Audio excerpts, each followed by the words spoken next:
His speech is entitled Tales of Other Than Conscious Communication. Tales of Other Than Conscious Communication, Ed and Lucy.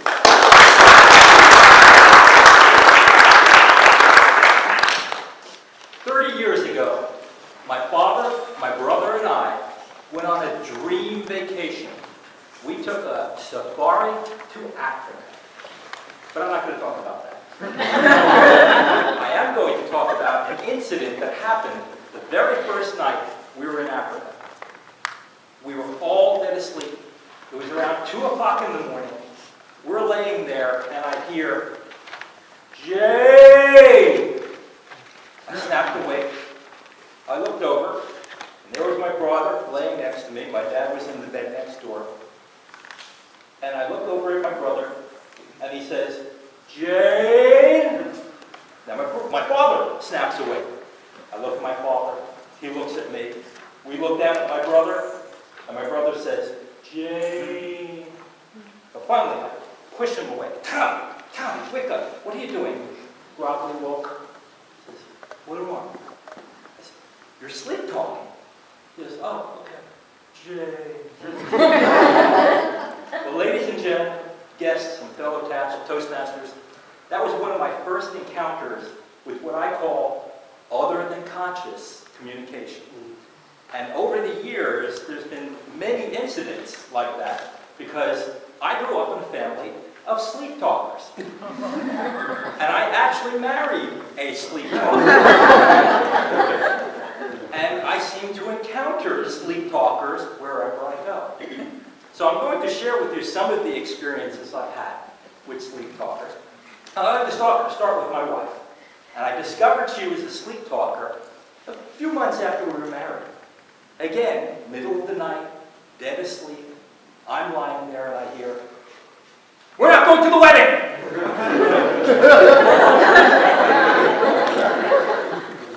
I said, "What?"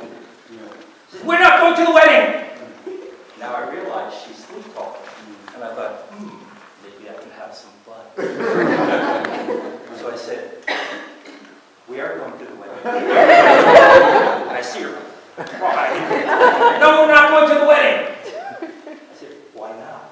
I said, "Because she doesn't deserve him." I said, "We're going to the wedding." "No, we're not." And this continued for about 5 minutes.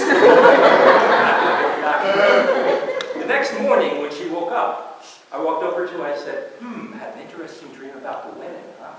She was quite surprised. She said, "How did you know that?" I said, "You were talking in your sleep." She says, "Oh, that was it. Because I had a dream about you arguing with me about going to the wedding." And you know, she was mad at me for the rest of the day. Now I know that my family are sleep talkers, and I'm a sleep talker because many people have mentioned to it. But I discovered something many years ago in addition to that. It was a Saturday morning. This was before I got married. I was single. And I woke up late. And as I stretched and I looked down, I noticed plastered to my chest was a cheese sandwich. Now, how did that cheese sandwich get on my chest? Well, I discovered I'm a sleep eater. No, it was my sandwich. It had mustard on it, and I like mustard on cheese sandwiches. So I couldn't eat it anymore. But I discovered I'm a sleep eater. Maybe that's how I put on a few pounds. Just can't explain it.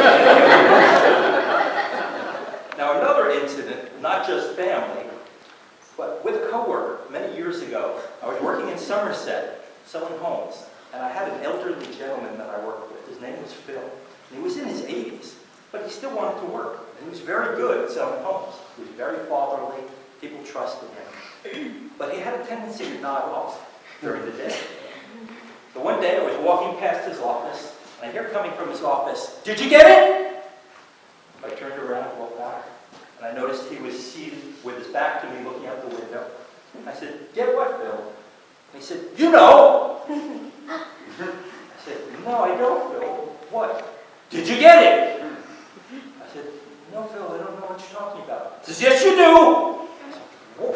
So I walked over to him. As I walked in front of him, want to have fun with him because I like him too much, so I tiptoed out of the office, closing the door behind me. So those incidents were kind of fun. They're always startling when you find them. So I'm going to invite you, when you find somebody that's sleep-talking, go ahead and have a little fun, but don't be evil. And just remember this maxim, that a man who sleepwalks leaves his wife. But if a man sleep-talks, that his wife could leave him. And maybe that explains, even though I sleep-talk, I'm still married, so I haven't said anything bad. But my brother, he's still single. I bet you it's because of this. Jay!